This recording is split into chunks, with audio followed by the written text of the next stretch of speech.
Oi pessoal, boa noite, tudo bem? Vamos para a aula dessa semana, a nossa última videoaula. A gente vai falar de teorema fundamental do cálculo, vou falar um pouquinho de logaritmo natural e exponencial, tá? Esse conteúdo está na seção 4.4 e 4.6 do livro texto, mas a minha referência principal para essa aula é o livro do Guidoriz, tá? Eu começo relembrando as somas de rima que a gente viu na aula passada, né?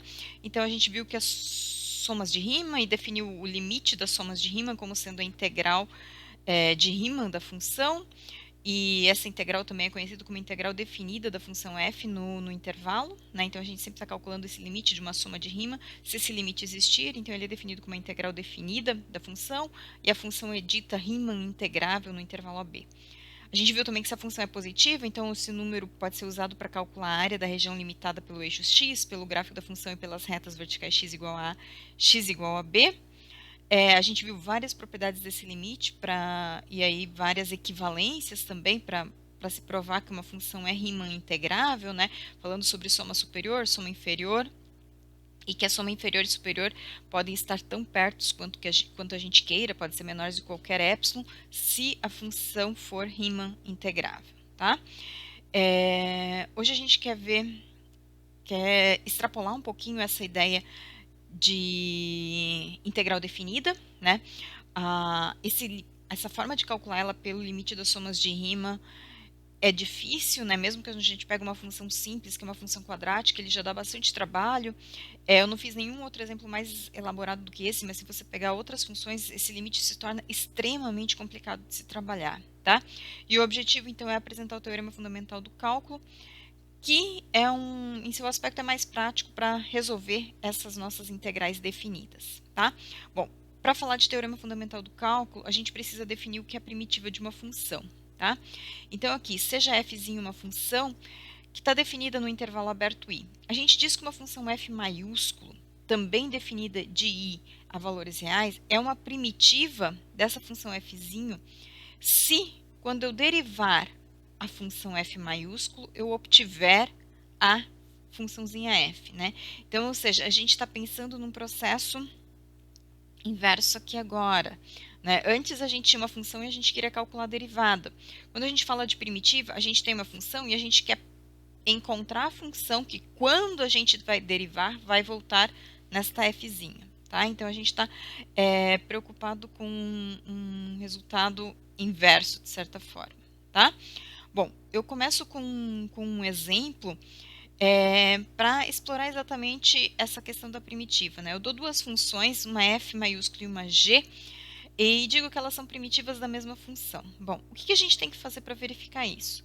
A gente vai ali e derivar essas funções para verificar isso daqui, né? Então, aqui, se a gente pegar aqui a derivada da f maiúsculo, bom, a f maiúsculo é um seno elevado ao quadrado, né? Então, eu posso pensar isso como uma função composta como sendo uma potência do seno. Então, tem que começar derivando a potência, então isso fica 2 seno de x vezes a derivada do seno de x.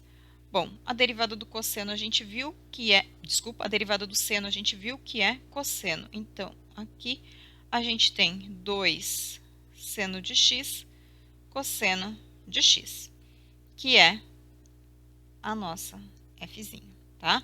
Bom, agora vamos ver se a g também né? Então, vamos derivar a nossa g. Bom, a g tem o sinal negativo, então, derivada de uma constante, posso pensar que isso é o menos 1 vezes a derivada. Agora, vamos lá, o cosseno ao quadrado, então, também é uma potência, então, isso é 2 cosseno de x vezes a derivada do cosseno de x. Bom, a derivada do cosseno de x, né, se vocês lembrarem lá, é menos o seno de x. E aí a gente observa que voltou na mesma função, né? Menos seno, então menos com menos ficou mais. Então isso ficou 2 seno x cosseno x, que também é a nossa função f, né? Ou seja, a gente viu que a função essas duas funções, a f maiúsculo e a g, são de fato primitivas desta nossa função. Seguindo, eu trago mais um exemplo, né, onde eu coloco que se f f maiúsculo é uma primitiva de fzinho no intervalo i, então para toda constante k, a função f de x mais k também é uma primitiva de f em i. Bom, isso é bem fácil da gente verificar, né? Então aqui, se f é primitiva,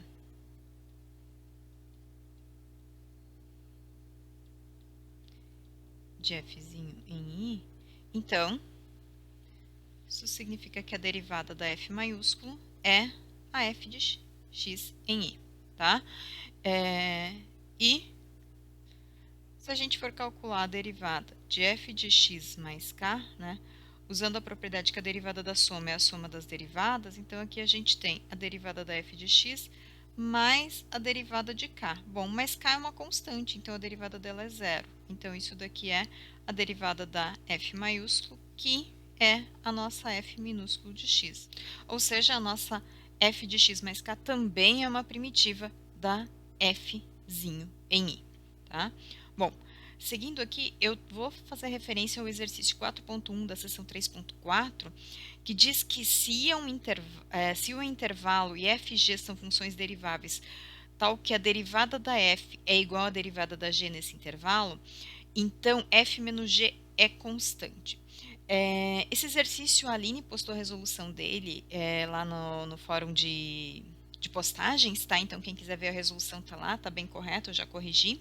Se a gente tem duas funções com a mesma derivada, que significa que a função f menos g é uma constante, então como é que vão ser as primitivas das minhas funções? As primitivas das minhas funções vão ser todas da forma f de x mais k, porque se a gente tem uma primitiva, a gente já provou que f de x mais k também é uma primitiva. Mas se é uma primitiva, eu vou fazer a derivada de uma vai ser igual à derivada da outra.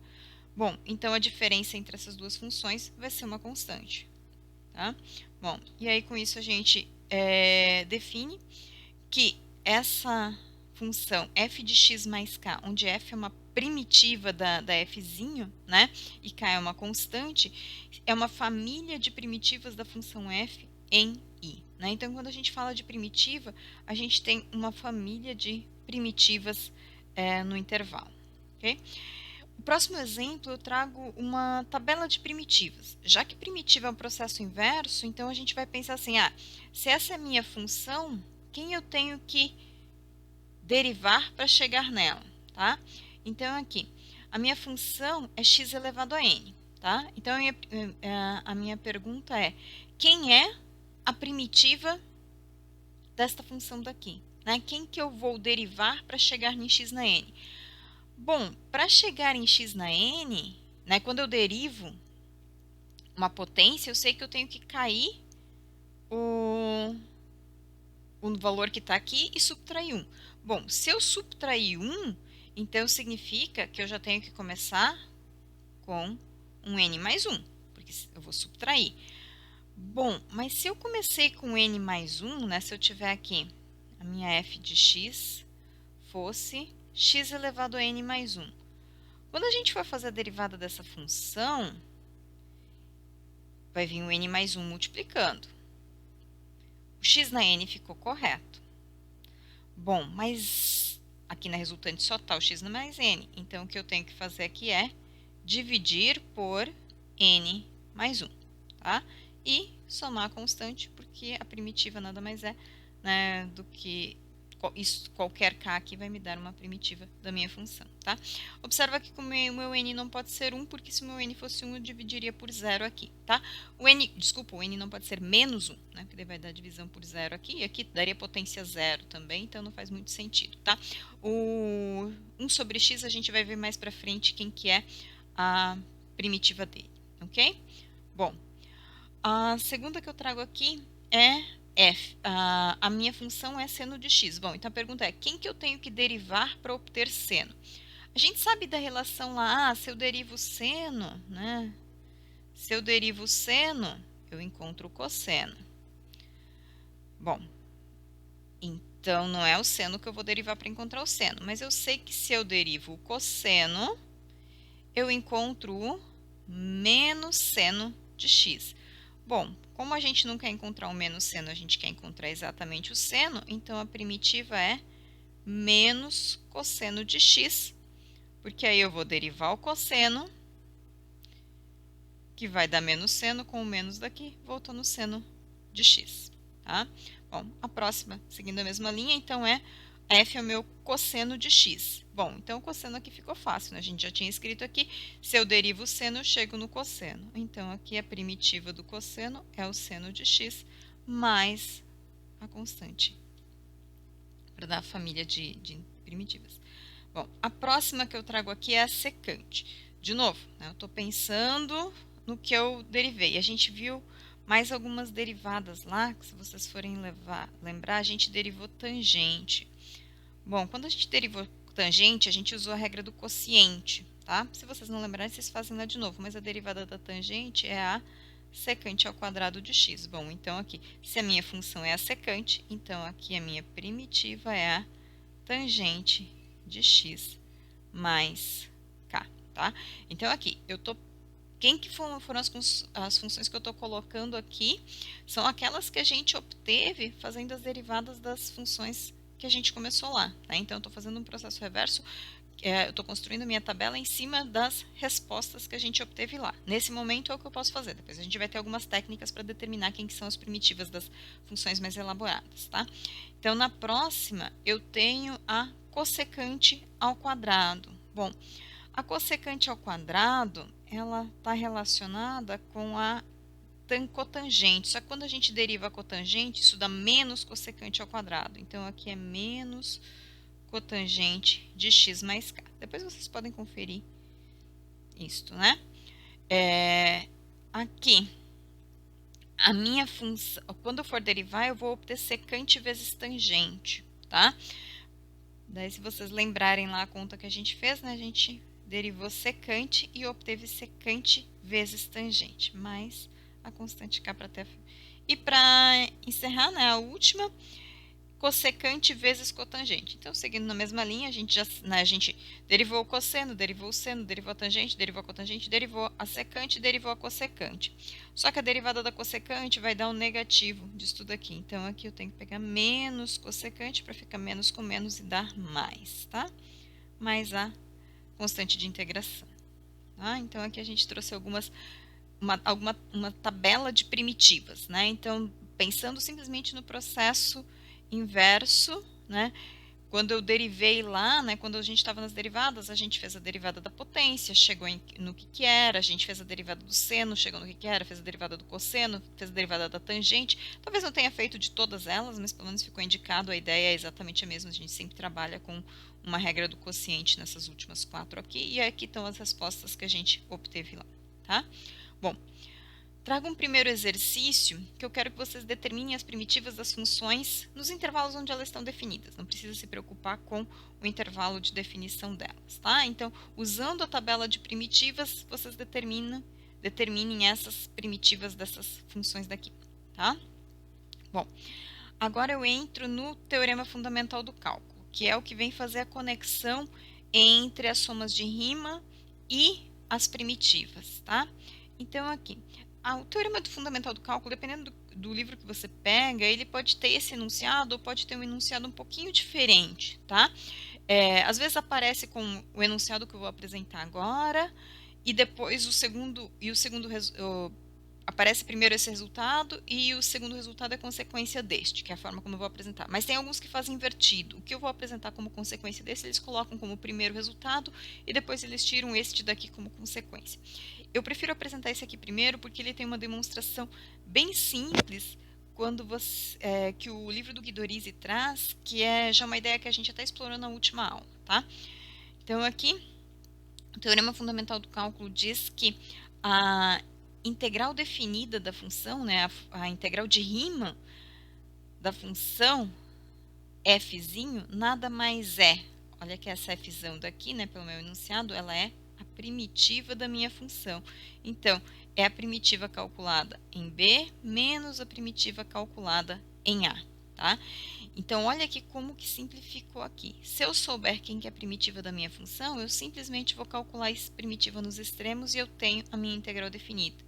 Eu não preciso mais fazer o limite das somas de Riemann, calcular aquele limite que vai me dar a soma de uma série que não é fácil de se controlar, tá?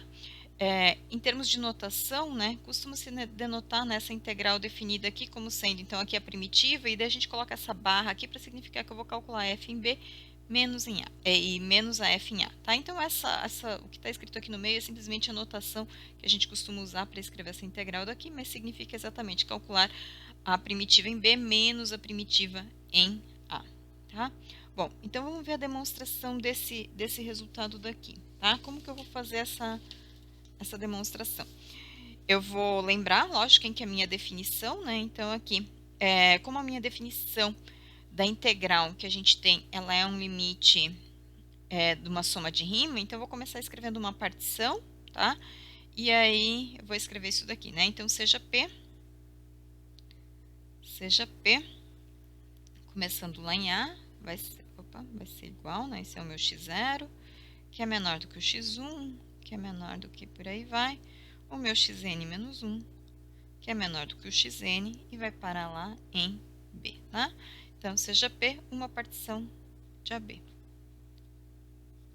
Partição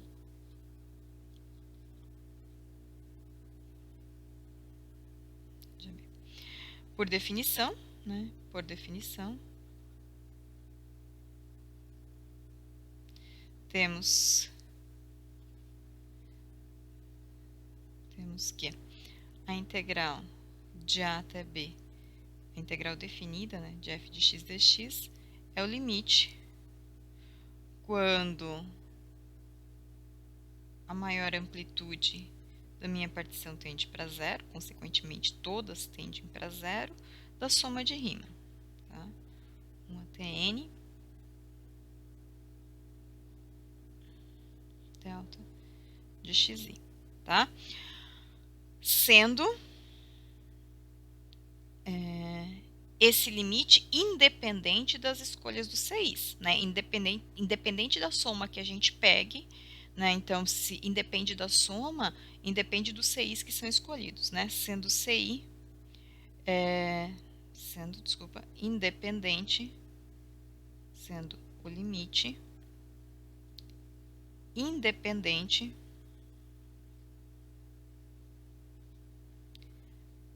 da escolha dos CIs. E isso vai ser importante para a gente, de CI pertencente ao subintervalo aqui, né? xi menos 1 até xi. Bom, por quê? Observa aqui. Aqui a minha integral definida, ela é um limite da soma de rima. Aqui eu tenho a funçãozinha f e aqui eu tenho a mesma funçãozinha f. Onde é que a gente quer chegar? A gente quer trocar a fzinho pela fzão, tá? Então, a gente precisa conectar essa relação daqui, tá? Como é que eu vou sair da f minúscula, da função para chegar na sua primitiva, tá? Como é que eu vou sair desse limite de somas para simplesmente a função primitiva calculada em 2 pontos, tá? Então, para isso, eu sempre digo, quando eu estou dando essa aula para os meus alunos da graduação, eu vou precisar de um resultado forte, eu vou precisar de um canhão para fazer essa transposição de um para o outro, tá? Então, e quem que é esse canhão que a gente vai usar? Bom, é alguém que a gente já conhece, tá? Quem que conecta a função com a sua derivada, tá? Se vocês lembrarem lá, o teorema do valor médio faz uma conexão entre a função e a sua derivada, e é ele que a gente vai usar, tá? Então, como essa nossa função f daqui é uma primitiva da fzinho, né? Então, ou seja, ela é derivável. Se ela é derivável, ela é contínua, tá? E, portanto, a gente pode usar o teorema do valor médio em todos os intervalos da nossa partição, né? Ela é uma primitiva da fzão. Então, se ela é uma primitiva, ela é derivável em i. Bom, se ela é derivável em i, ela é contínua. Portanto, em qualquer intervalo fechado que a gente pegue, ali dentro, a gente pode usar o teorema do valor médio, tá? Então, aqui, a função f é diferenciável.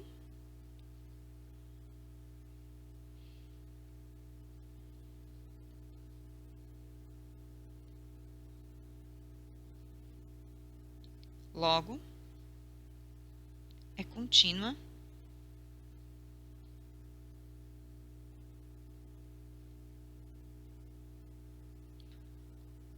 Portanto, né, então, podemos usar teorema do valor médio para f em todo o subintervalo da partição xi menos 1, xi com i variando, desculpa, pertencente ao intervalo de 1 até n, tá? Logo, né, se eu posso usar aqui, né, então logo existe um CI pertencente a cada subintervalo, tá ok. Bom, o que acontece? A derivada da f em CI é igual a f em xi menos a f em xi menos 1 dividido por xi menos xi menos 1. Bom, mas isso daqui é a f de xi, esse denominador aqui nada mais é que o meu delta de xi, né? Então, aqui, xi menos 1 sobre delta xi. Bom, mas então observa aqui o que a gente tem. Isto daqui nada mais é do que a minha função f minúsculo, porque aqui eu estou com a derivada, né? Então, aqui o que a gente tem aqui? Se eu multiplicar pelo delta de xi, então eu tenho a f de ci delta xi igual a f de xi menos a f de xi menos 1, onde aqui agora eu estou com a f maiúsculo, que é a primitiva, tá? Então, eu estou fazendo a conexão aqui. Observa que aqui, né, se eu olhar, essa expressão aqui é que aparece nas somas de Riemann. Então, eu vou trocar esta daqui por esta expressão daqui, tá? Então, assim,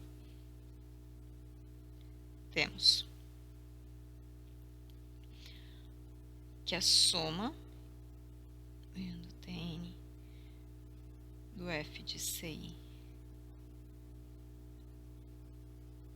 delta xi, eu vou substituir, né, o meu i variando de 1 até n, agora é a primitiva em xi menos a primitiva em xi menos 1. Bom, mas se vocês lembrarem, a gente já fez essa soma aqui na aula passada, né? Porque aqui eu vou somar x1 menos x0, f de x1 menos f de x0, depois eu vou fazer f de x2 menos f de x1, e por aí vai. Vão se cancelar todos os termos lá do meio, vai sobrar o primeiro termo e, né, vai sobrar o f de x0, que só vai aparecer uma vez, e o f de xn, que vai aparecer lá na última, né? Então, isso daqui fica sendo o f de xn menos o f de x0. Bom, mas o meu xn é b.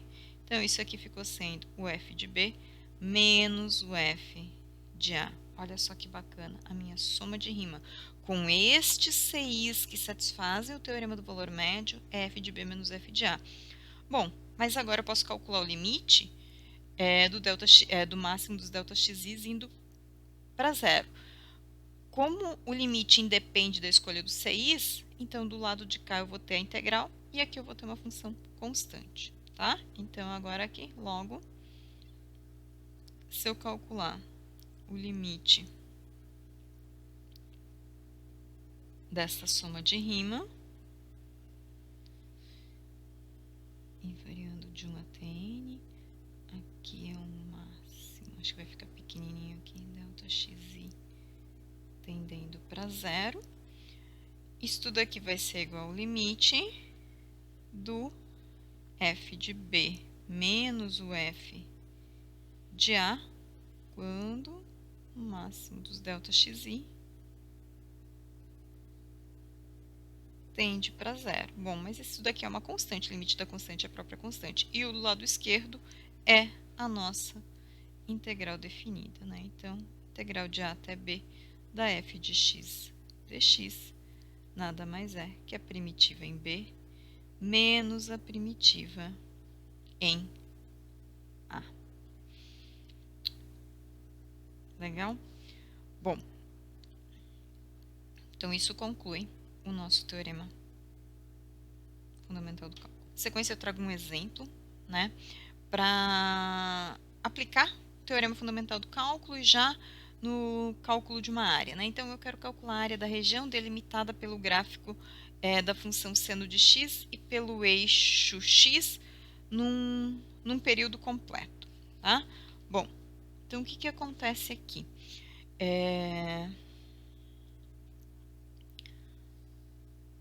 Vamos lembrar que se é num período completo, então eu vou pegar aqui x pertencente, né? Vou pegar o primeiro período que está aqui no zero, né? Do zero até o 2π. Vamos fazer o gráfico dessa função do senoide aqui, né? Então, aqui, no zero, marcar π meios, π, 3π meios e 2π. Bom, o que acontece com o gráfico da nossa função? Quando o seno é zero, a gente está em zero. Quando estou em π meios, a gente está em 1. Depois a gente está em zero de novo. Em 3π meios em menos 1 e voltou no zero, né? Então, a gente sabe que a gente tem uma curva semelhante a isso daqui, um pouquinho mais simétrica do que isso, né? Então, isso aqui é o y seno de x. Bom, então a região que a gente quer calcular a área, né, é limitada pela curva num período e o eixo do x, tá? Bom, então o que que a gente já sabe sobre isso daqui, né? Como que a gente discutiu na aula passada, como a gente tem essa parte que está aqui abaixo do eixo do x, a gente sabe que a gente precisa separar isso daqui, né? Então, a área fica sendo... A gente sabe que a área é calculada pela integral de uma função positiva. Então, aqui, de 0 até π, a função é positiva. Então, aqui, de seno de x dx. Aqui, a integral vai dar negativa, porque ele está abaixo do eixo x. Então, eu tenho que fazer, para ter a área, eu tenho que fazer menos a integral de π até 2π do seno de x dx. Bom, mas então a integral aqui, né, é a primitiva. Bom, quem que é a primitiva do seno? A primitiva do seno é menos o cosseno de x, que a gente acabou de ver. Então, vai ser o menos cosseno avaliado em π e em zero. Aqui eu vou ter menos o menos cosseno de x avaliado em π e 2π. Bom, então o que que a gente tem aqui? A gente vai calcular a primitiva em π, então eu tenho menos cosseno de π menos a primitiva em zero. Então, menos cosseno de zero. Menos, aí eu vou abrir um colchetes aqui, a primitiva menos cosseno de 2π menos a primitiva em π, desculpa aqui, em π. Fechei aqui e fechei aqui.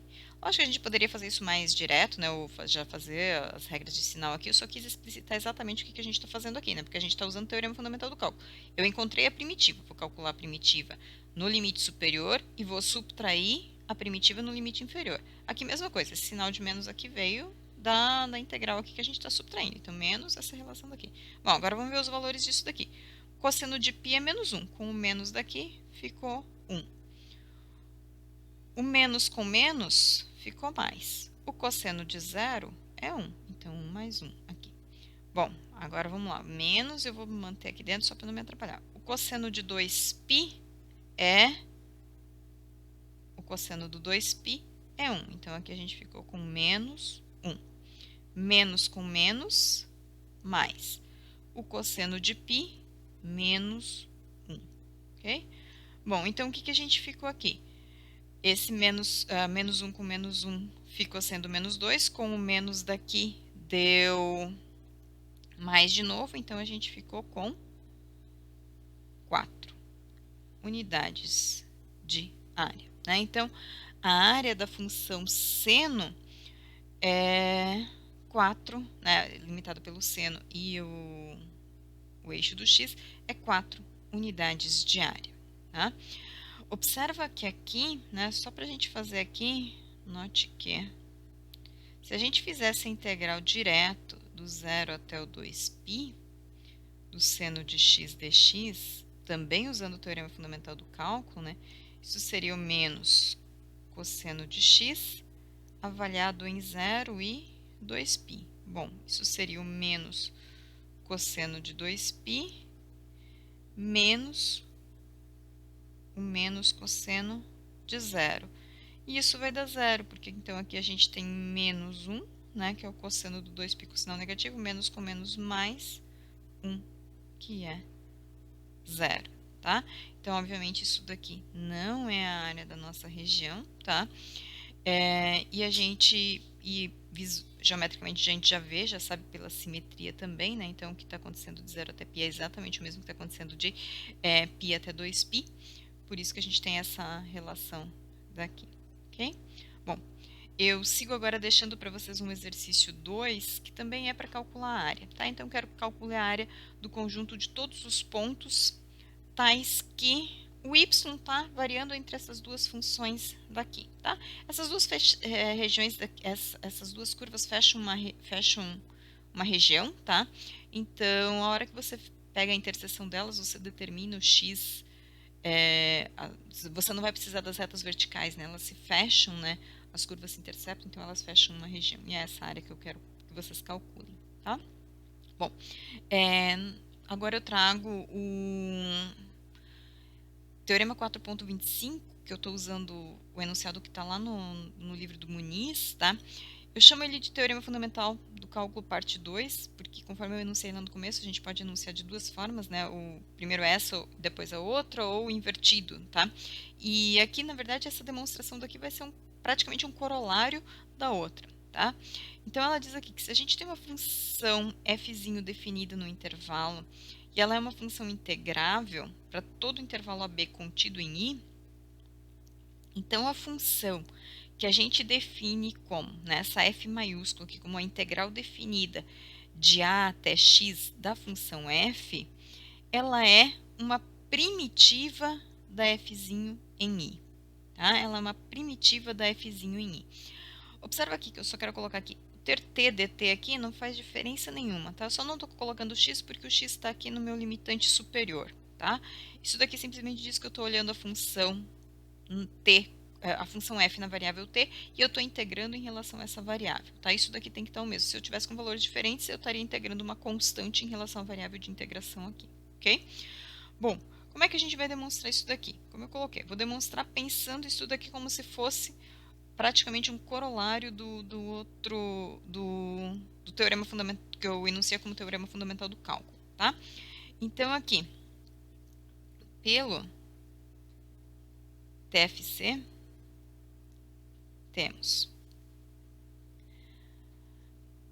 essa função daqui, né, a f de x, definida como sendo a integral definida de a até x da f de t dt, ela é a primitiva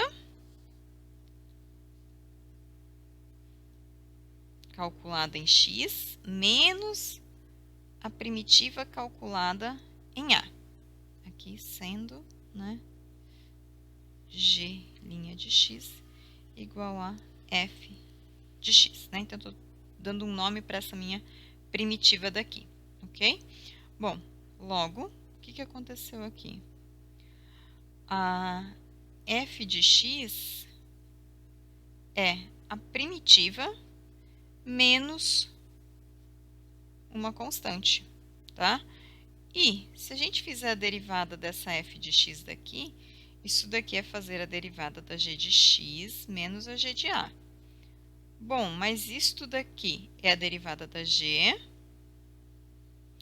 menos a derivada do g de a, mas g de a é uma constante, então a derivada disso tudo aqui é zero. Então, a derivada da f nada mais é do que a derivada da g, ou seja, a f é, sim, uma primitiva da fzinho em I, tá?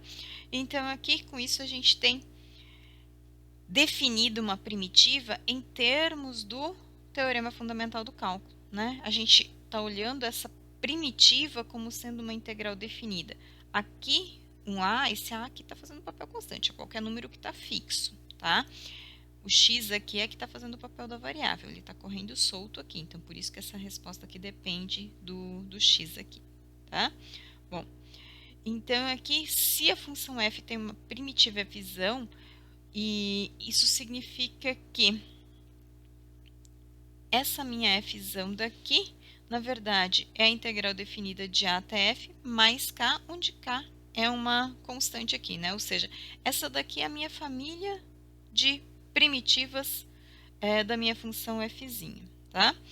É bem usual a gente escrever essa primitiva daqui, na verdade, sem os limitantes, tá? A gente simplesmente escreve a integral de f de x dx. Tá? E aí aqui eu não tenho problema de usar porque eu não estou colocando limitantes aqui, porque isso aqui vai me dar uma resposta de uma função aqui.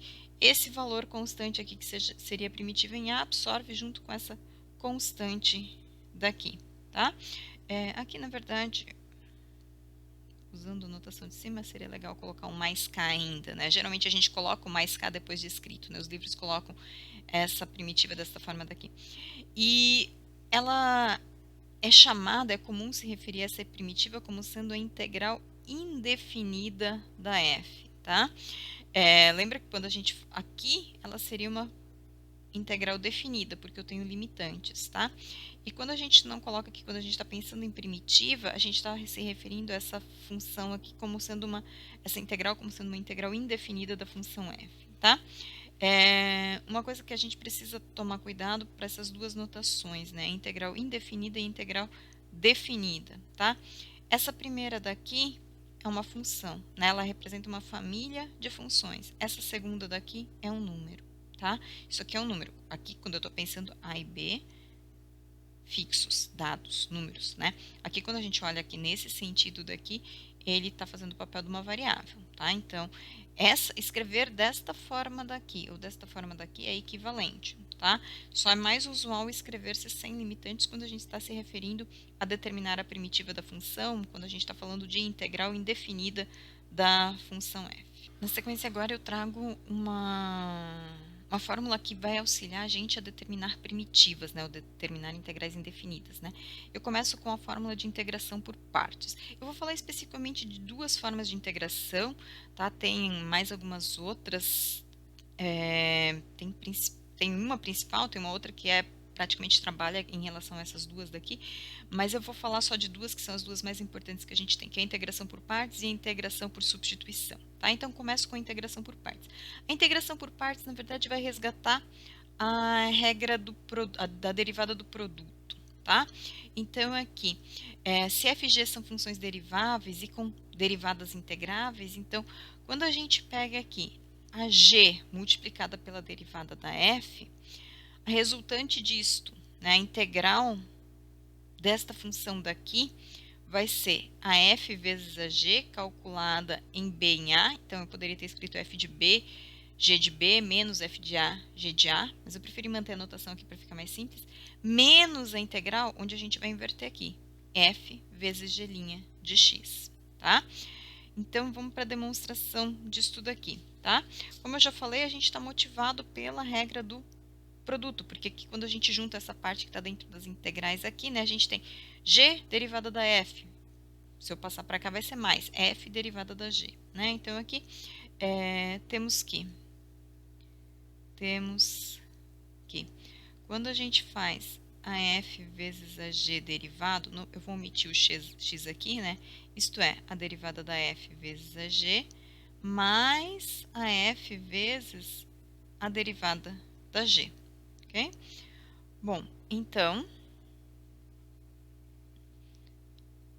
se a gente usar TFC, então, pelo TFC, temos, se eu fizer a integral da f de x vezes a g de x derivado de a até b, né? Isto daqui nada mais vai ser que a f de x vezes a g de x nos extremos, em b e a, tá? Eu estou aqui, eu vou pegar aqui a primitiva, ok? A primitiva dessa função daqui. Bom, mas por outro lado, né? Isto daqui é a integral de a até b de quem? Da derivada da f vezes a g, mais a f vezes a derivada da g. Bom, mas se cada uma das funções, né, a f e a g são deriváveis, portanto contínuas, então são integráveis, e as derivadas são integráveis, tem um resultado do capítulo anterior que diz que o produto de funções integráveis é integrável. Então, aqui eu posso separar. Então, se esta é integrável e esta é integrável, então a integral da soma é a soma das integrais. Então, isso daqui é a integral de a até b da f derivado vezes a g, mais a integral da f vezes a derivada da g dx. Bom, mas então se a gente olhar para esta parte e esta parte daqui, é exatamente o que o nosso resultado diz. A gente está aqui, esta expressão daqui é esta daqui, menos esta daqui, tá? E a gente tem o nosso resultado demonstrado, tá? Aqui, deixa eu só colocar uma anotação simplificada, que é que a maioria dos livros apresenta, né? Então, aqui, a gente pode pensar isso daqui, vou escrever de duas formas, né? Eu estou pensando aqui, que isto daqui é a g vezes a f', que fica igual a g vezes a f, lógico aqui, em AB, daí aqui calculado em AB, menos a integral de a até b, e eu inverti, né? Da f vezes a g', tá? Ou ainda, essa notação aqui, acho que é a mais comum aqui. A gente sempre está pensando isso aqui como sendo uma integral de u vezes um diferencial, né? Estou pensando aqui que esse g' aqui, né? Isso tudo aqui seria o meu dv, isso tudo aqui seria o meu u, né? Se isso aqui é o dv, quem que é a integral dele? É a f, né? Então, isso daqui é v u, e aqui virou a integral de v du, né? Eu inverti aqui. Então, aqui, isto aqui é igual a u vezes v, aplicado nos extremos, menos a integral de v du, né? Essa daqui é a notação que a maioria dos livros acaba apresentando, tá? Acho que é um pouquinho mais fácil da gente se localizar aqui. Bom, eu vou para um exemplo para aplicar exatamente essa fórmula de integração por partes, tá? Eu trago dois exemplos trabalhando na integral definida, tá? Então, aqui, vamos lá. Eu quero calcular a integral de x seno de x. Observa que aqui eu tenho um produto, tá? E são funções diferentes. Uma é uma função polinomial, né? Uma função potência, e a outra é uma função transcendental, que é o seno, tá? Então, isso aqui já é uma expressão clássica. Quando a gente observa, a gente tem que saber que isso daqui tem que resolver por integração por partes, tá? Então, aqui eu vou reescrever isso daqui e vou colocar assim, x seno de x dx, né? Então, aqui de 0 até π. O limitante agora que menos me importa. Eu tenho que escrever isso daqui como sendo como uma função vezes uma outra que é uma derivada, tá? E aí, a gente tem aqui que a gente tem duas opções para escolher o u e o dv, né? A gente tem o x e tem o seno de x, ok? Uma delas dá certo, a outra não vai funcionar, tá? A gente tem um algoritmo que geralmente ensina a gente a escolher para fazer isso daqui. Não vou entrar nesse detalhe, vou explorar isso daqui nesse sentido, mostrando as duas opções que a gente tem, tá? Então, aqui, eu tenho x e tenho o seno de x. Então, no primeiro momento, se eu for escolher aqui o meu u para ser o x e o meu dv para ser o seno de x dx, pensando que aqui ele é a derivada de alguém, ok? Então aqui, quando eu estou com u, eu preciso encontrar o meu du, ou seja, a derivada. Então aqui, quando eu for fazer o du dx, usar essa notação de Leibniz, né? Vou escrever aqui. Quero fazer du dx. Bom, a derivada de u em relação a x, estou derivando 1. Então, isso daqui é 1. Ou seja, o meu du vai ser o próprio dx. Agora, aqui, para encontrar o v, eu quero integrar isso daqui, né? Quero fazer a integral do seno de x dx. E como eu preciso usar essa expressão daqui, eu vou trabalhar com a integral indefinida aqui, tá?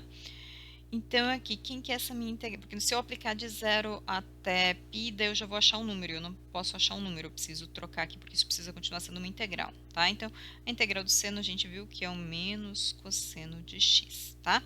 Aqui a gente usa sem a constante de integração para facilitar aqui, tá? Bom, então aqui, nesse caso aqui, como é que ficaria a minha relação, tá? Aqui eu ficaria, então, isto é u vezes v, então vai ficar menos x cosseno de x aplicado em 0 e π, menos a integral de 0 até π do v du. Então, aqui, menos cosseno de x dx. Bom, esta parcela daqui do uv, ela já sai sempre resolvida. O problema é, eu tenho que olhar se essa integral daqui ficou mais simples do que a integral que eu tinha no começo. Opa, mas legal, aqui ficou só a integral do cosseno, então sim, ela é mais simples, tá? Então, aqui eu vou escrever primeiro, tá? E depois eu aplico tudo de uma vez só. Então, ficou x cosseno de π, avaliado em 0 e π, menos com menos mais, a integral do cosseno é o próprio seno de x, aqui é x ainda, né? Não apliquei, cosseno de x, então aqui seno de x aplicado em 0 e π. Bom, então agora vamos aplicar. Então eu vou começar aplicando, então vai ser π cosseno de π menos, no limitante inferior, menos 0 vezes cosseno de 0, tá? Mais a segunda integral, no limitante superior, seno de π, menos no limitante inferior, seno de 0. Bom, π é π, cosseno de π é menos 1, então menos com menos mais ficou π, 0 vezes cosseno de 0, que é 1, vai dar 0, seno de π é 0, seno de 0 é 0. Então, a resposta ficou sendo π, ok? Então, a gente chegou numa solução para essa integral daqui. Agora, vamos observar aqui se a gente tivesse feito a escolha ao contrário, tá? Só para ver o que acontece aqui. Se a gente tivesse escolhido u para ser o seno de x e o dv para ser o x dx, tá? O que ia acontecer aqui? Bom, aqui o meu, vou escrever só du, porque daí eu já vou vir aqui. A derivada do seno é cosseno de x dx. Bom, não fez muita diferença aqui, antes apareceu o cosseno também, não tem problema nenhum, aqui é equivalente, tá? Só que aqui, quando a gente vai fazer o v é a integral do x. X é uma potência, x elevado a 1. Então, a integral de x elevado a 1 é x elevado a 1 mais 1 dividido por 1 mais 1. Então, isso é x ao quadrado sobre 2, tá? E aí, quando a gente vai escrever isto daqui, do x seno de x, o que aconteceu aqui? Bom, isto é u vezes v. Então, aqui é x ao quadrado sobre 2. Como eu falei, esse pedaço daqui não tem problema, tá? Porque é uma função, eu vou aplicar só em dois valores daqui, menos a integral. Agora, vamos lá aqui, ficou v du. Aqui ficou x ao quadrado sobre 2, cosseno de x dx. Observa aqui, que aqui, de certa forma, eu piorei a minha integral, porque em vez de ter uma potência 1, eu virei para uma potência 2, e continua sendo uma integral que eu não consigo fazer, tá? Então, essa daqui, a escolha está errada, tá? Escolha errada. Escolha errada.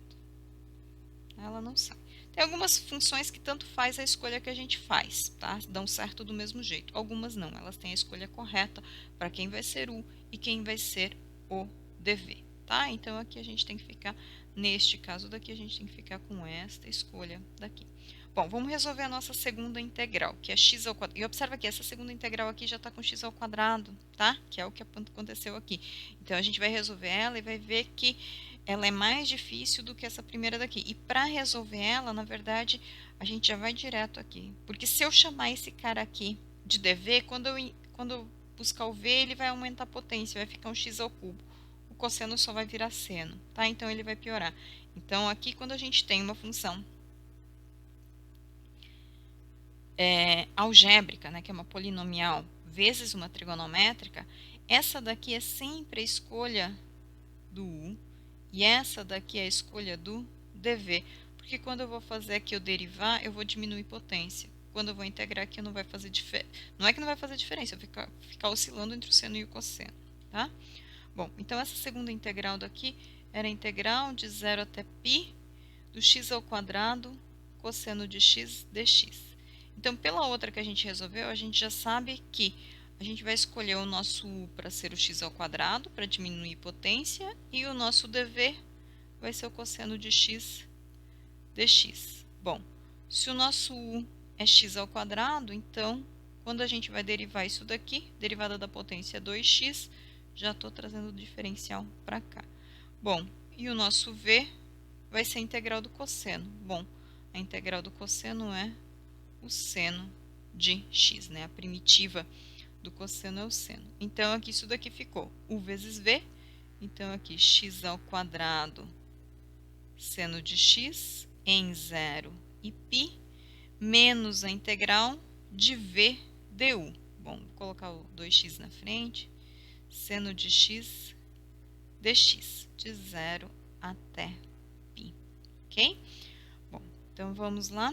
Só para melhorar isso daqui, vou calcular aqui. Então, aqui eu tenho... Vai dar zero aqui, né? Porque é x ao quadrado seno de π. Seno de π é zero. No limitante inferior vai ser zero vezes seno de zero, né? Então, essa parcela daqui, isso aqui é zero, isso aqui é zero também. O 2 é constante, né? Vem para fora da integral. A gente mostrou isso nas propriedades aqui. 0 até π, x seno de x dx. Então, essa daqui é a integral que a gente calculou agora há pouco, né? E o resultado dela deu π, né? Então, vamos só usar o resultado. E observa aqui, né? Então, aqui a gente teria que fazer de novo por partes para resolver, né? Então, aqui seria de novo partes. Eu vou usar o resultado que a gente acabou de fazer. Então, essa integral daqui seria 0 menos 2 vezes π. Então, deu menos 2π, né? Então, a integral de 0 aqui, x ao quadrado cosseno de x dx, deu menos 2π. Estou usando o resultado aqui. Mas então aqui, eu diminuí a potência uma vez, então eu teria que fazer uma segunda vez por partes. Se eu tivesse um x ao cubo aqui, primeira vez que eu diminuir vai aparecer o x quadrado, trocando, né? O que tinha cosseno vai aparecer seno, ou se fosse o contrário. Então a gente tem que fazer mais uma vez o x quadrado para cair para o x, e aí mais uma vez por partes para cair nesse resultado daqui, tá? Então ele vai diminuindo as potências cada vez mais. Agora eu coloco uma observação, né? Que essa forma de integração por partes a gente pode escrever em termos de primitiva só simplesmente omitindo os limitantes, né? Então, aqui ficaria a integral da derivada da f vezes a g, né? Então, estou fazendo a regra do produto de novo, então isso é f vezes g menos, estou invertendo aqui. Se eu escrevesse em termos de u e v, né? Então, a integral de u dv é u vezes v, isso aqui agora é uma função, não mais um número, menos a integral de v du, né? Então, agora uma integral indefinida aqui, tá? E agora eu trago o segundo método de integração que eu quero falar especificamente, que ele pode ser conhecido como uma mudança de variáveis ou substituição, tá? E, na verdade, ele está relacionado com a regra da cadeia, tá? Que é a derivada da função composta, tá? Então, aqui se a gente tem uma função f definida de AB a valores reais, contínua, e tem uma função g derivável com derivada integrável, onde essa g está definida do ser d no AB, de forma que eu possa fazer a composta f com g, né? Então, se a gente fizer a integral da f do g de c até o g de d, isto é igual a fazer a integral da composta aqui, né? Então, aqui eu estou fazendo f composta com g vezes a derivada da g em u aqui, agora esse u variando de c até d, ok? Né? Então, aqui eu estou falando de derivada da função composta. Eu quero ver se essas relações daqui vão ser as mesmas, tá? Então, a gente vai observar os dois lados dessa igualdade daqui, tá? Então, a gente começa observando esse lado esquerdo daqui, tá? Como a nossa função f é contínua em i, a gente tem, pelo teorema fundamental do cálculo, que ela tem uma primitiva, tá? Então, aqui, como f é contínua, temos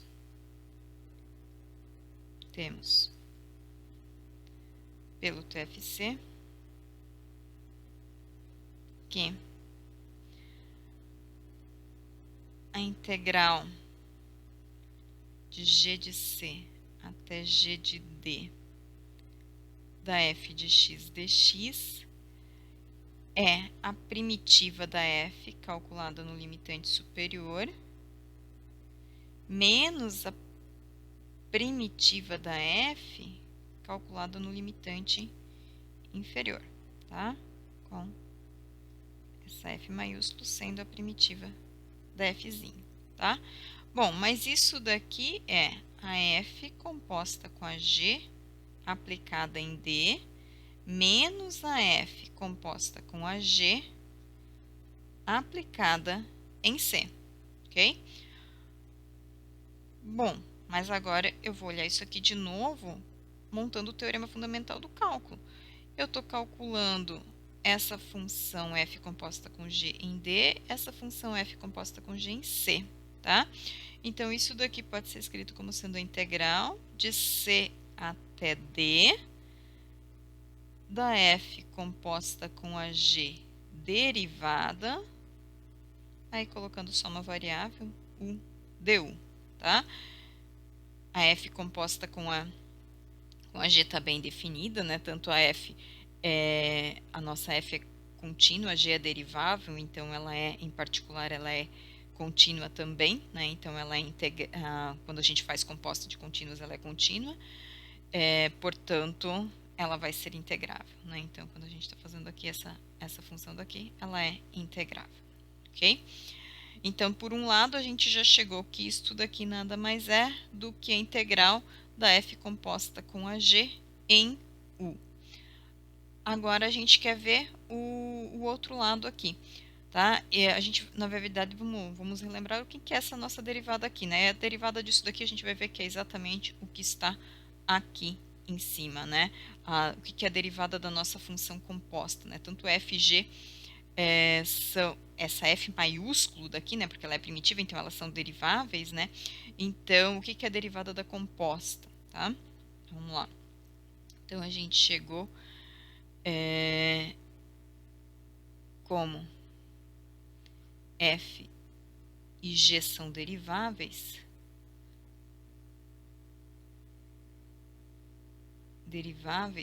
temos pela regra da cadeia.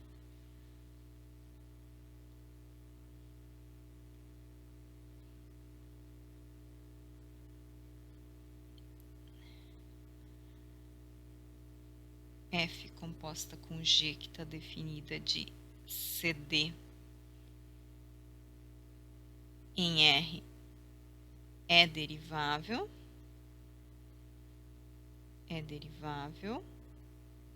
E quem que é a derivada dela, né? F composta com G derivada em U, ela é a derivada da F calculada em G de U vezes a derivada da G calculada em U. Bom, mas a derivada da F maiúscula é a nossa Fzinho, então isso aqui é F de G de U vezes o G' de U. Vezes o G' de U, já estou colocando. Vezes o G' de U. Bom, mas aí aqui a gente chegou exatamente no que a gente queria, né? Porque a gente chegou aqui que a integral de g de c até g de d, vou colocar aqui, portanto, né? O que a gente provou? A gente provou os dois lados da nossa igualdade. Portanto, da f de x dx, né? Isso aqui foi igual à integral de c até d da f maiúscula composta com a g derivada em u. Bom, mas essa derivada daqui é essa função daqui. Então, a integral de c até d da f da g de u vezes a g' de u du.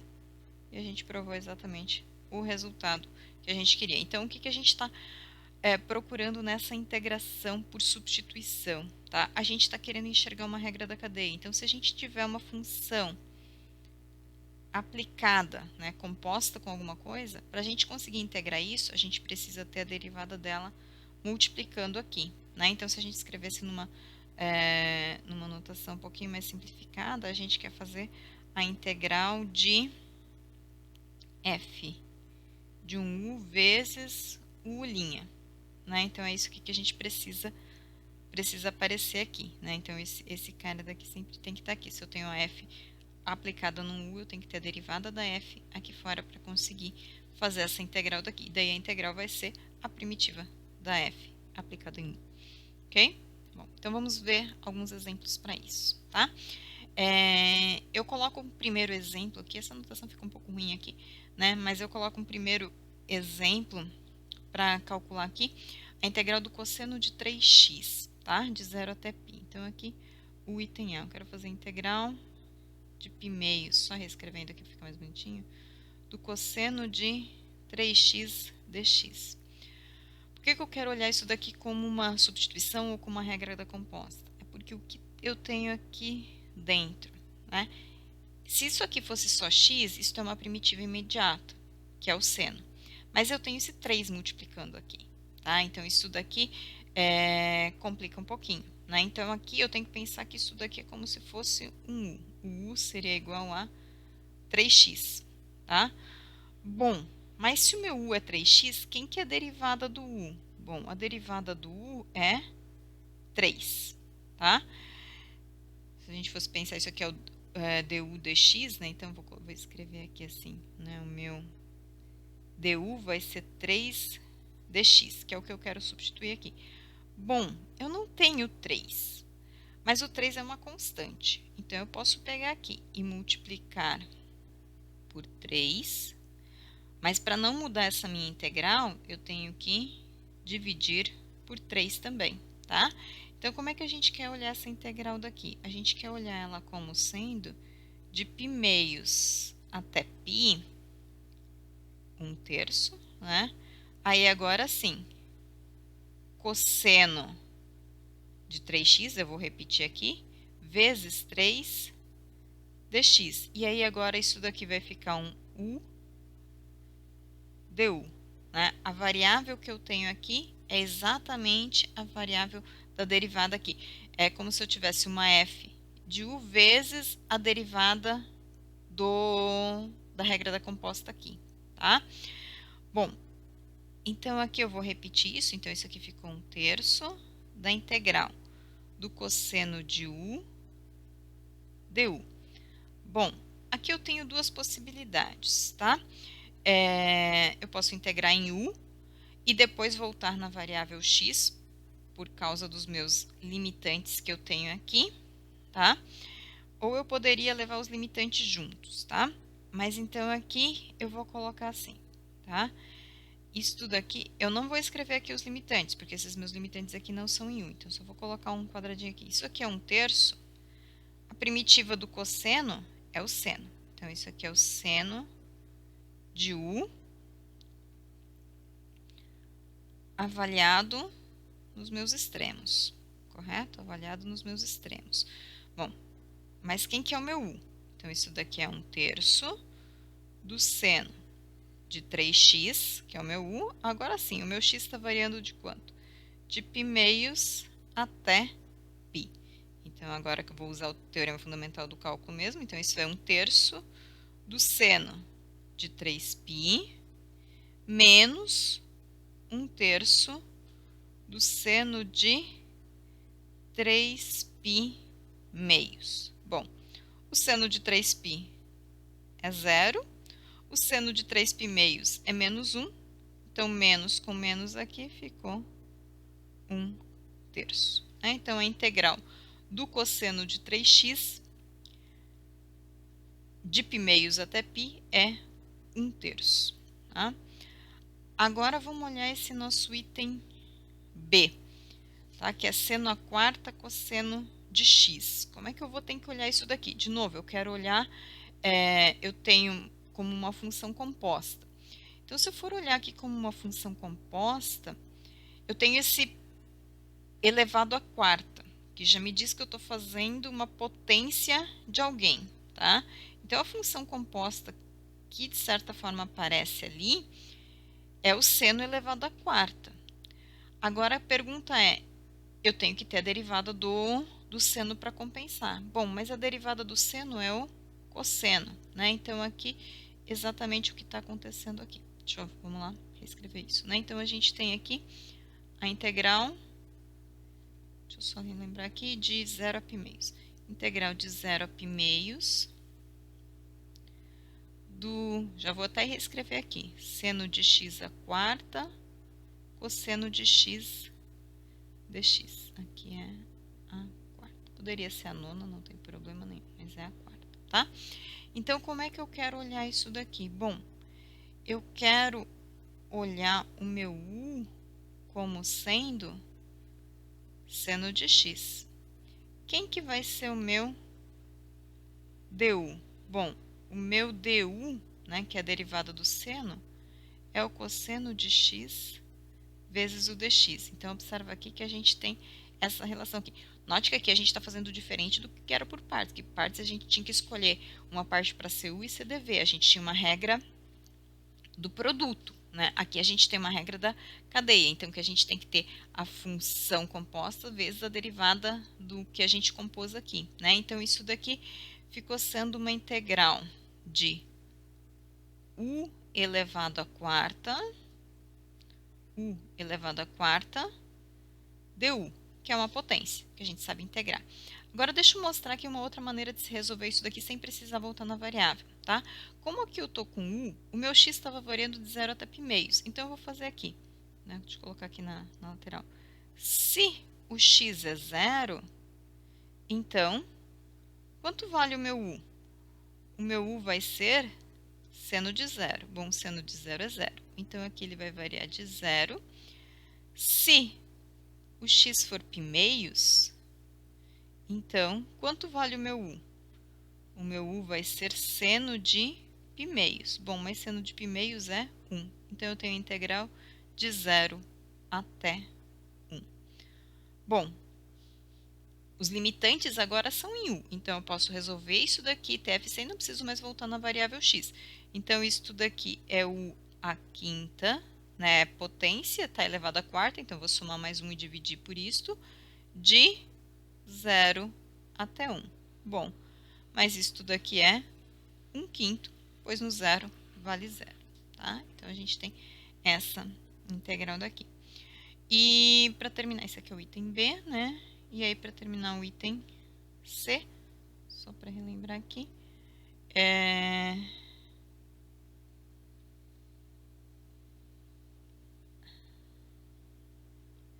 integral de 0 até 2 do x sobre a raiz de x ao quadrado mais 2 dx.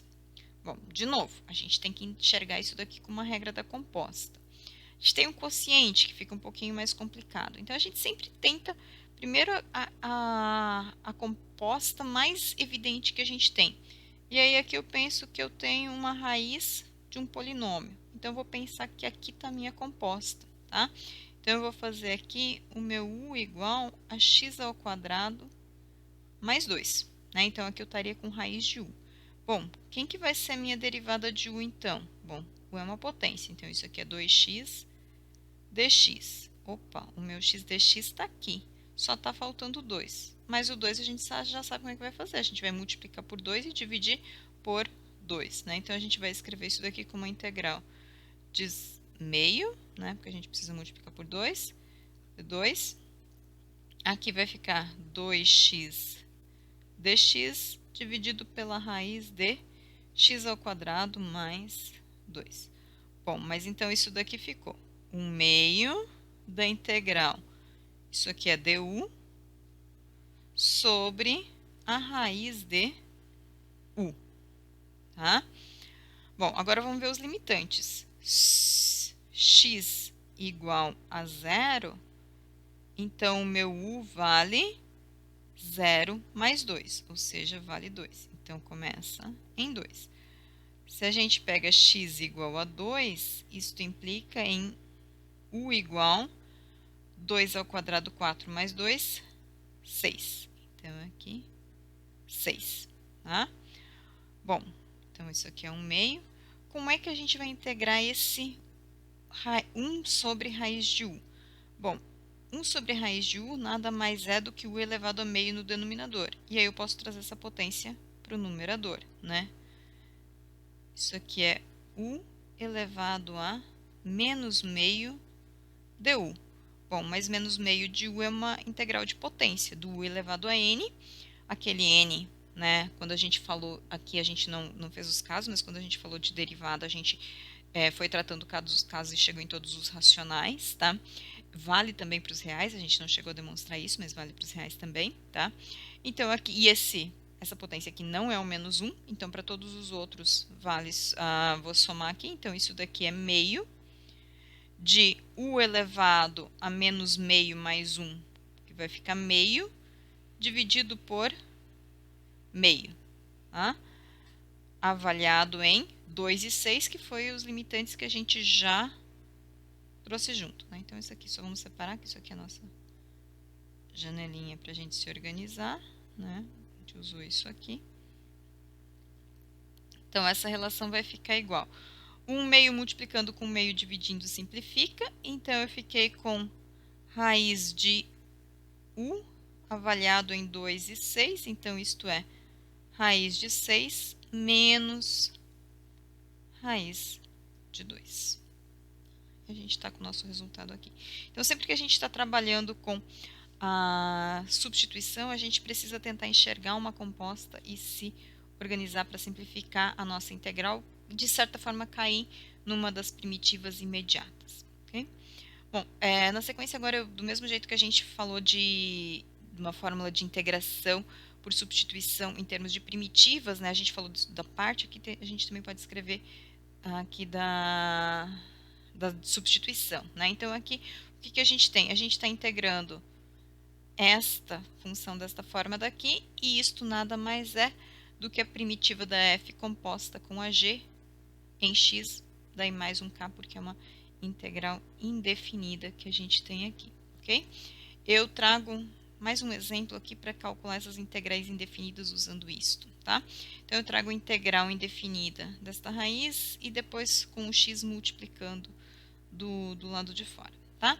Bom, então a primeira, esse item A daqui, fica relativamente fácil, a gente não tem muita escolha para fazer, né? Então, eu vou fazer u igual ao 2x mais 3, e pensar que eu estou integrando a raiz de u. Bom, se eu faço essa escolha, quem que é o meu du? Observa que o meu du aqui é 2, tá? Eu não tenho 2 multiplicando aqui, mas o 2 é uma constante. Então, sempre que o que estiver faltando é uma constante, a gente consegue compensar.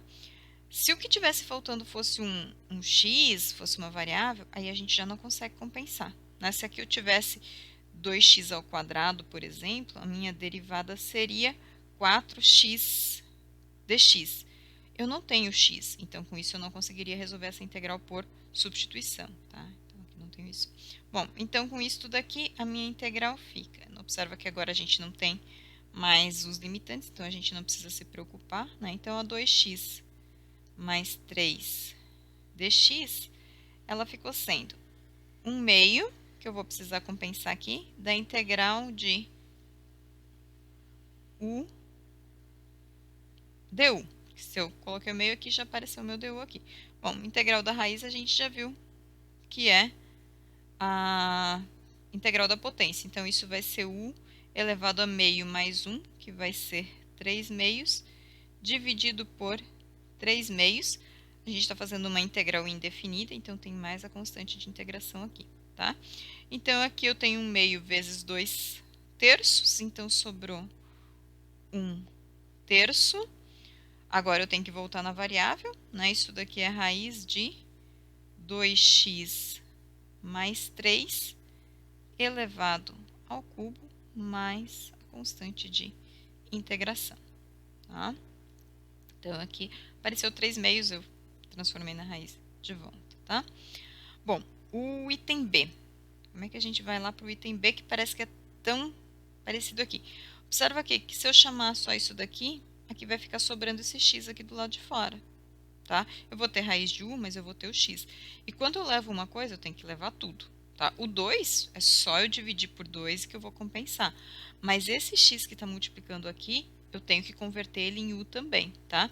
Então, na verdade, eu vou usar a mesma substituição, só que além disso, este x daqui eu também vou converter para u, tá? Então, aqui, como é que fica isso daqui? Então, o meu x, ele vai ser igual a u menos 3 dividido por 2, tá? Então, como é que fica a minha integral? A minha integral, que era x raiz de 2x mais 3, ela passou a ser 1 meio da integral. O meu x é u menos 3 sobre 2. Esse meio daqui veio para compensar o 2 daqui, né? Vezes a raiz de u vezes o du. Então, aqui a gente ficou com 1/4 da integral. Vou distribuir, deixa eu colocar parênteses aqui, e vou distribuir essa relação daqui para a gente fazer a integral. Aqui a gente tem u elevado a 1, aqui a gente tem u elevado a meio. Então, ficou u elevado a 3 meios menos 3 u elevado a meio du. Agora, a gente está com duas potências e a gente vai resolver essa integral. Ah, então aqui a gente está com a integral de x raiz de 2x mais 3. Então, isto ficou igual a 1/4 de u elevado, vamos repetir aqui, né? U elevado a 3 meios menos 3 u elevado a meio du. Bom, então isso aqui é 1/4. U elevado a 3 meios mais 1 fica 5 meios, dividido por 5 meios, que é o mesmo que multiplicar por 2/5, menos 3, u elevado a meio mais 1, 3 meios, dividido por 3 meios é o mesmo que multiplicar por 2/3, mais a constante de integração. Bom, lembra que a gente tem que voltar na nossa variável x, né? Então, isso daqui ficou igual. 1/4, a gente tem 2 aqui, a gente consegue simplificar, então isso ficou 1 meio.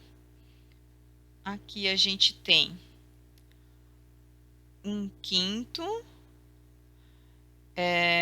do 2x mais 3 elevado a 5 meios.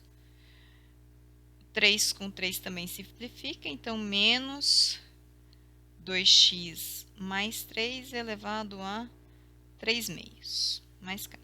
Bom, aqui a resposta já estaria ok, né? Mas a gente pode melhorar ela um pouquinho, porque esse daqui está fator desse daqui, né?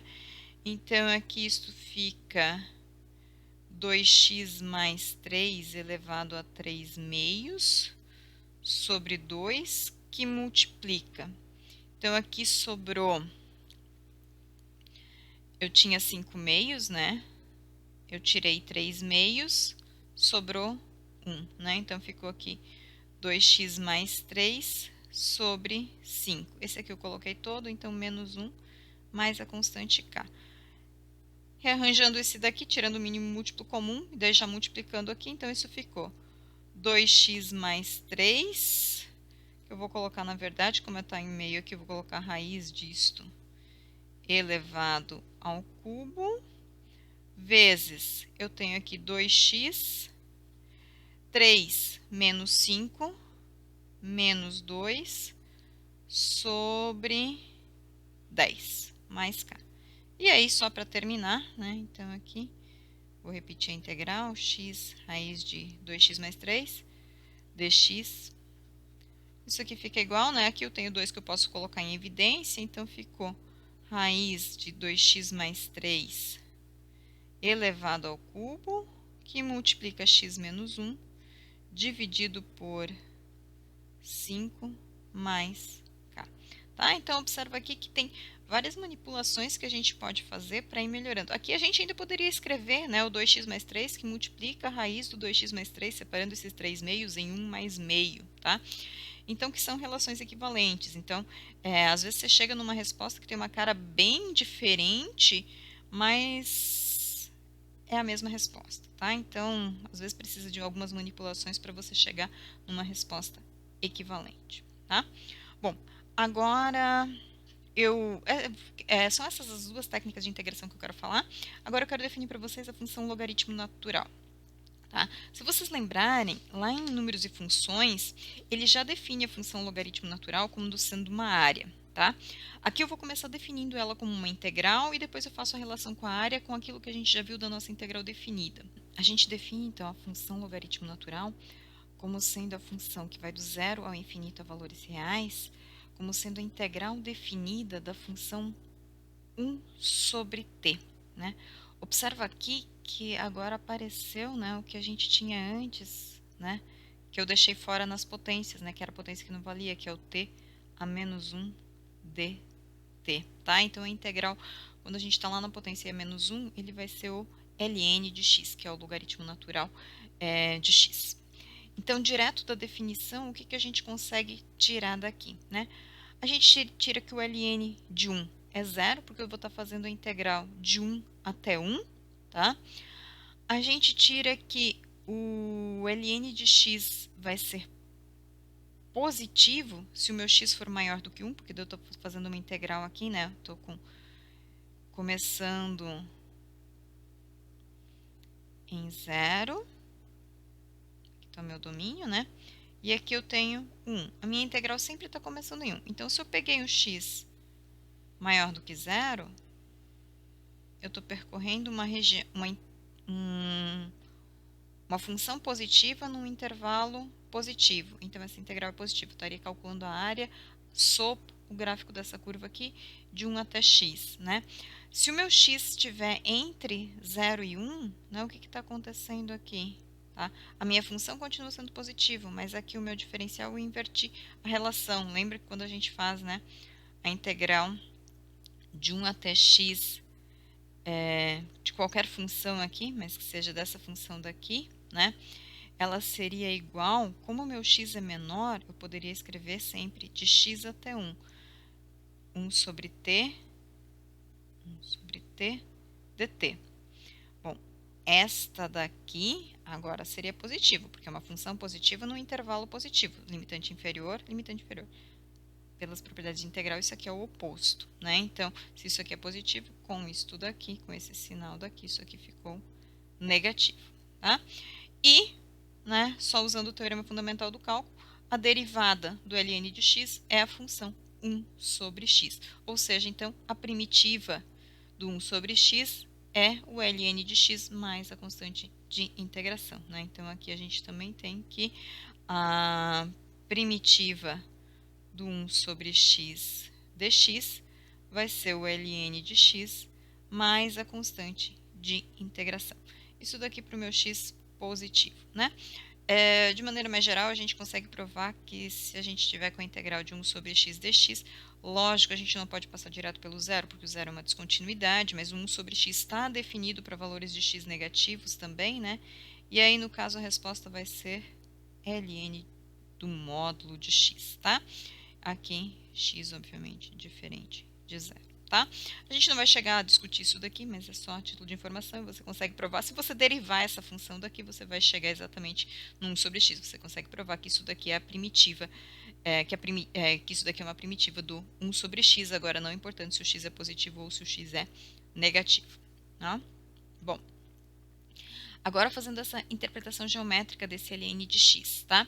Então, se eu pegar a função 1 sobre x e vou considerar a região no primeiro quadrante sob o gráfico da f, tá? Então, o que, que a gente tem aqui, né? Como essa minha f é positiva, vamos pegar fazer o gráfico do 1 sobre x, né? Então, aqui eu tenho x e y.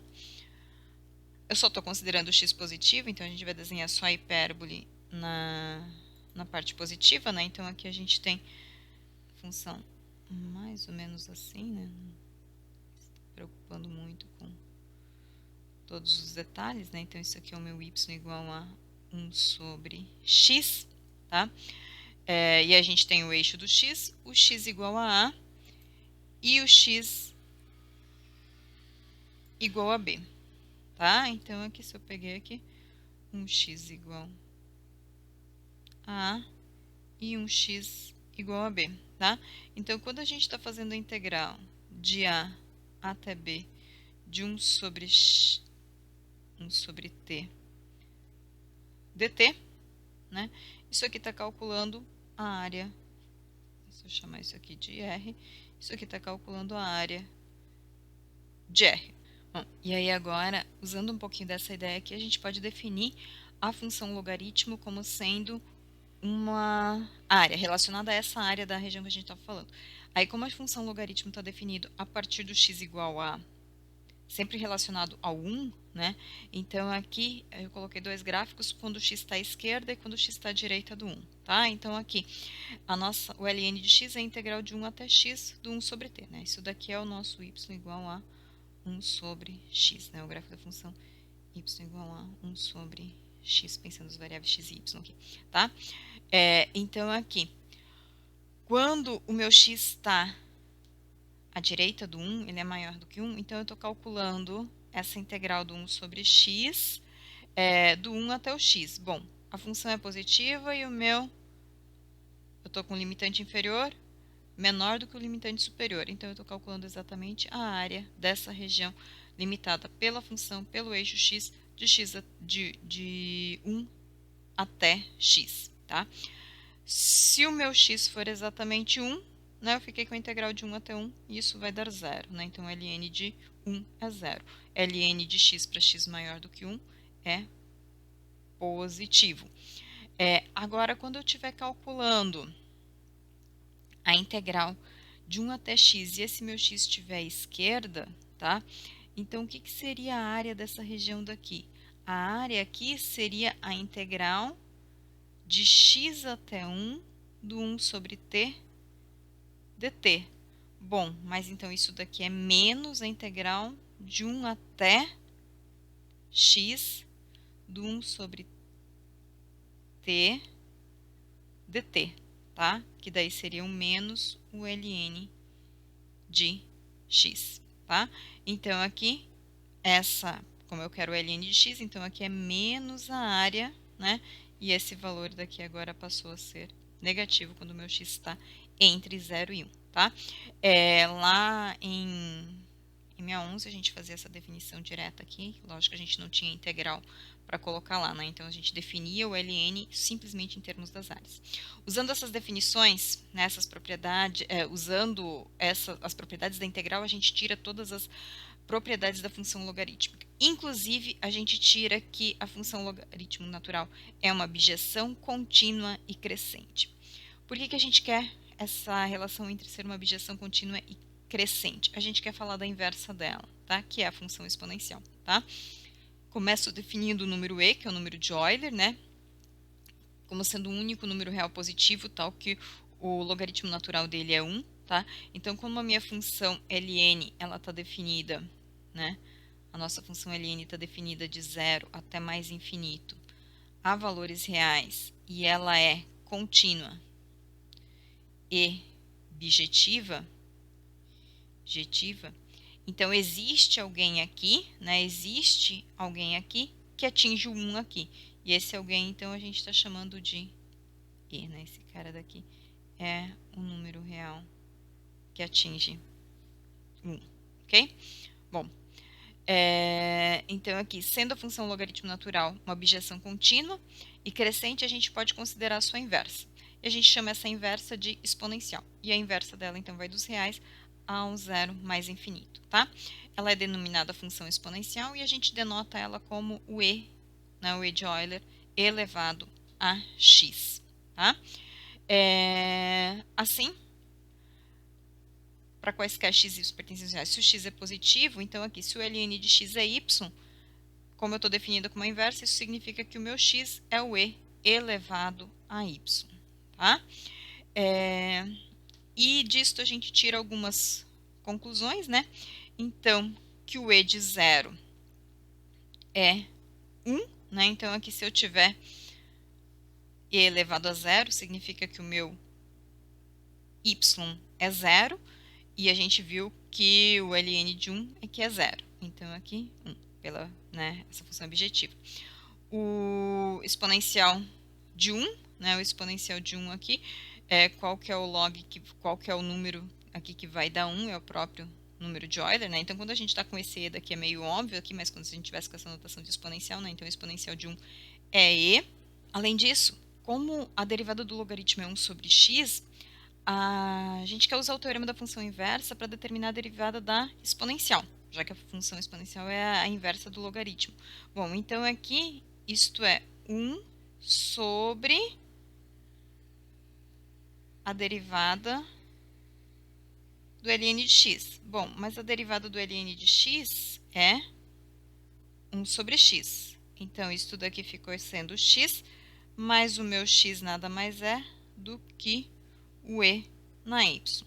Tá? Então, aqui, portanto, a derivada de e a y é o próprio e a y. Né? Então, essa é a função cuja derivada é ela mesma. Né? Então, aqui se você for pensar para calcular uma derivada enésima da função exponencial, ela é bem fácil, né? Porque você sempre vai fazer a derivada, vai ser sempre a própria função, não importa quantas vezes você vai derivar aqui, porque daí ser derivada segunda de e a y vai ser a derivada da derivada de e na y, mas a derivada de e na y é e na y, e assim sucessivamente, ok?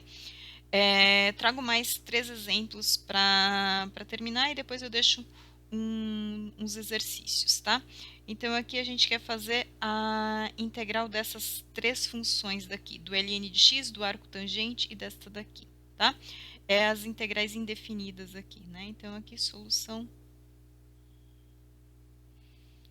do item A.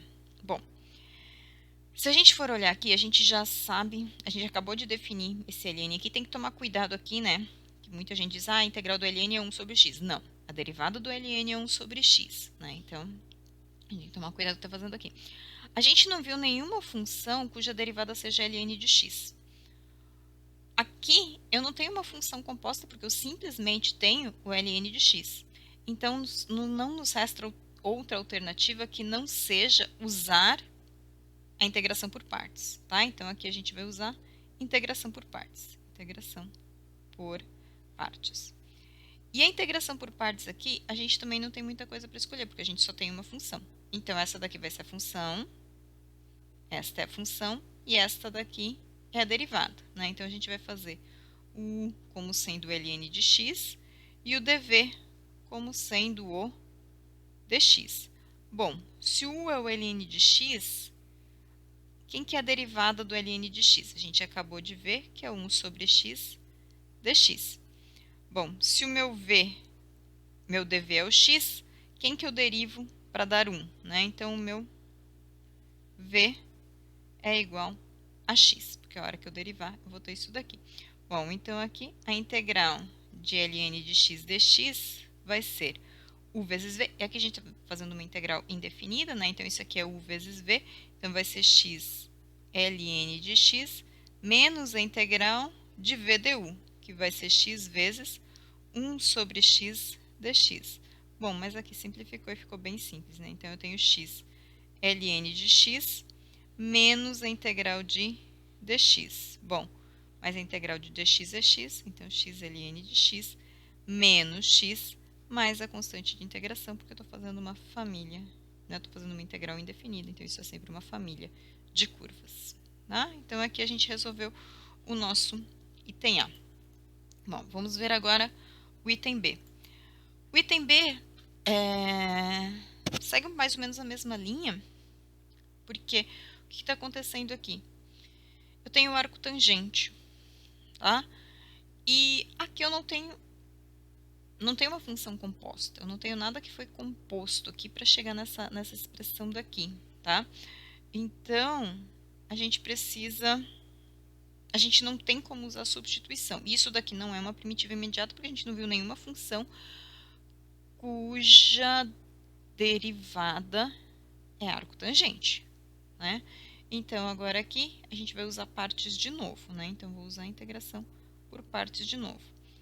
Não tem outra escolha. O meu U é o próprio arco tangente e o meu dv é o dx. Bom, aí se vocês lembrarem,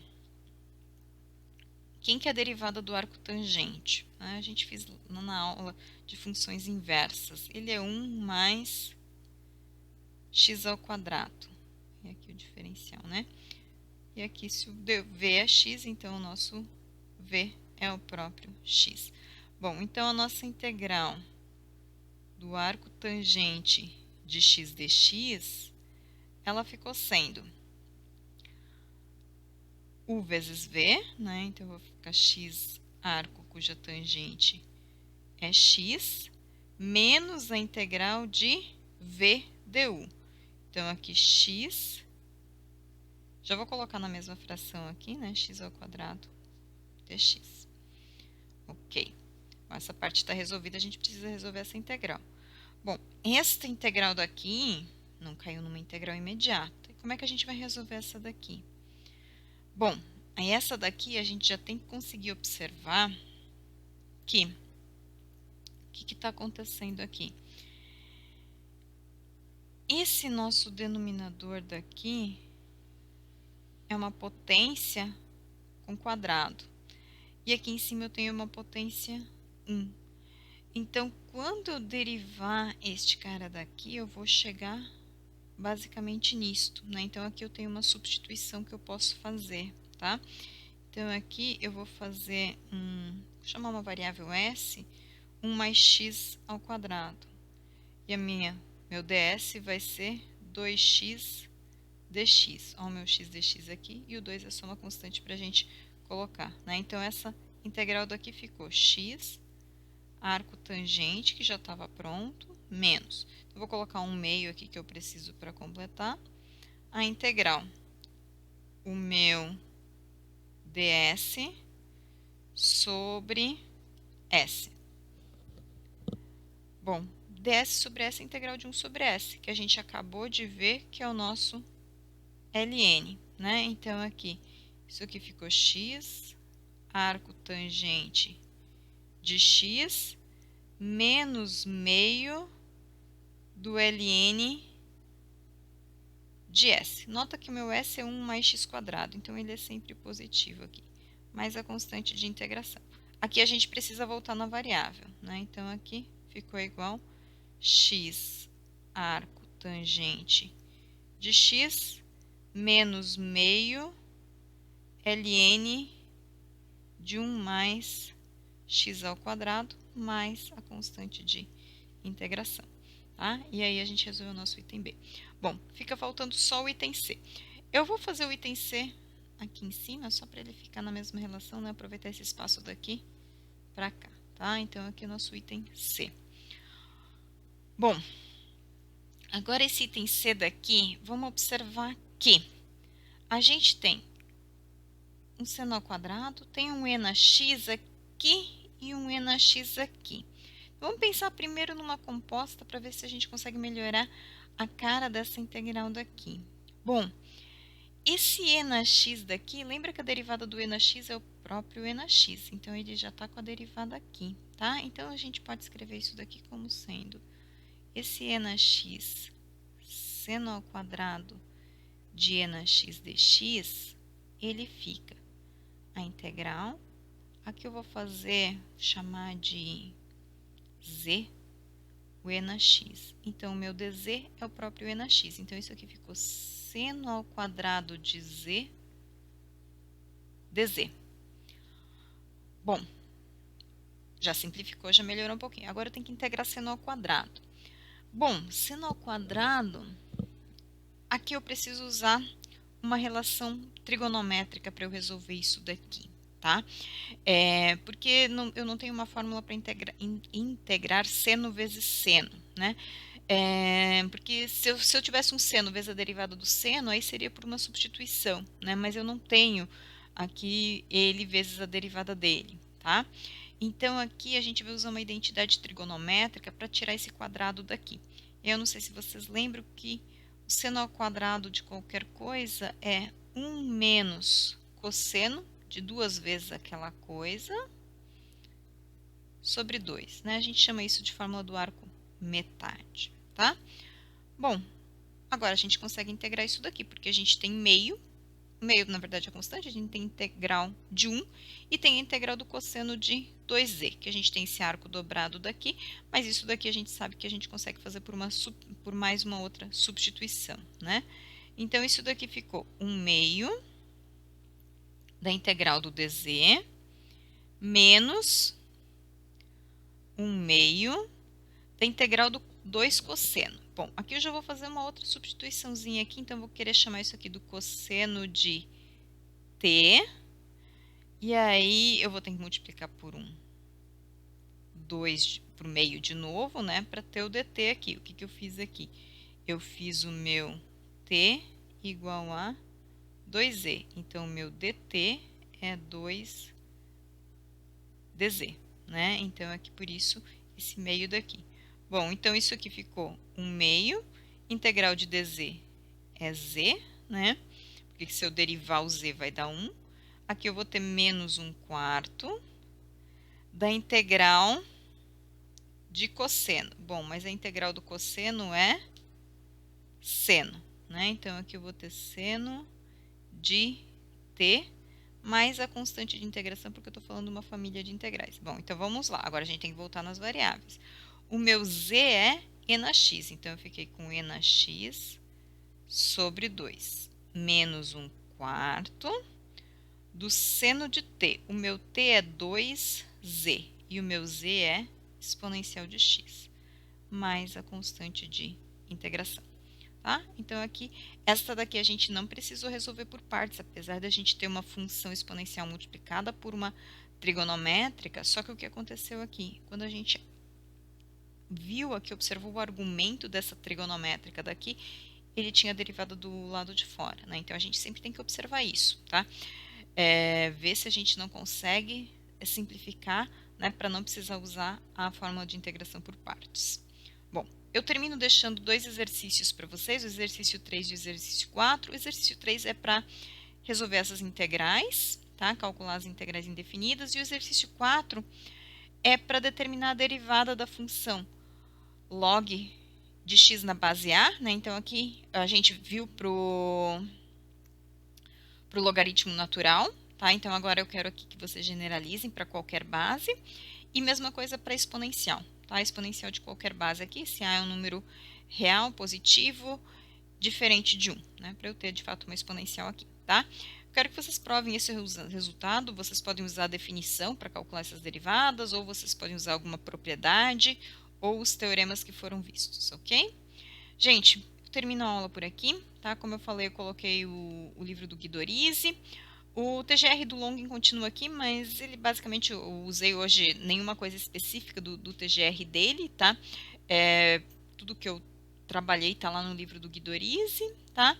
O Elon, que é o curso de análise do Elon, e os outros dois, que são as nossas referências